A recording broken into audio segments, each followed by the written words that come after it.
My name is Dusan, and I was the founder of the Slovak branch of the Partners very long time ago. It was like 1991. I was working at university in that time, and 2 years after that we moved and established the independent NGO, the branch which was part of the network. And I've served as a director more than 25 years. Mm-hmm. And after that I moved to other position, but I've been the founder and the first director of this center. So that's a long history for me. For me, the work here in Partner Slovakia was every 5 years completely different. So I had the feeling that, okay, I will start focusing on some transition of conflict or coping with the big society change. And yes, it happened, but every time we were coming to that from different angle. We worked a lot with the schools one period of the time, we worked a lot with the citizen councils one period of the time.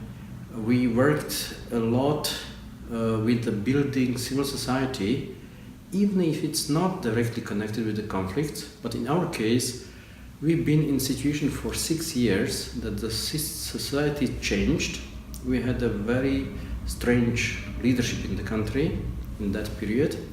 We called it democracy, the combination of democracy and dictatorship, illiberal democracy. Mm-hmm. And our role in that time was to reflect and help the society agents to cope with that and understand that, okay, democracy is something which is developing all the time, and there are more difficult times, and even in that difficult time it's possible to work. So we were doing a lot of trainings, a lot of consultancy, a lot of organizing the active advocacy. It was strange for us because we consider ourselves as a service organization, and we wanted to be politically neutral, not to be involved in the politics. But in that time there was exclusion for 6 years, that we really were doing advocacy and educated the broad public how to cope with the people who are violating the rules of democratic development. So, having dialogue means that we need to be very patient and cope with these horrible words and ideas which are so opposite to mine, and that's democracy. And for us it was very hard to understand because we were very much used to black and white, one wins, and we were repeating, okay, win-win strategy and win-win approach and win-win thinking, but in reality we were very much win-lose type of thinking, that we were thinking that, okay, somebody has to achieve the right solution, and we were not prepared that, okay, it's every time something which is shared. Yeah. So majority, big part of our work is to spread these ideas about the culture of democracy. It's not only institutions, it's not only functioning structures, it's also the culture in the people, and spreading this is so long and it's never-ending process. And we were thinking that, okay, new generation will not have these bad habits of the grandfathers, and it's not true. There are coming young people, 17 years old. Some of them are thinking in the same way as their grandparents. I've learned that my lesson, which was quite important, was that it's necessary to survive and to continue also in the bad times. That we had a tendency to think from project to project, that we'll be successful in the project, that we'll finish, and after that, if it's not successful and it's not possible to continue, so we will not violate the decision.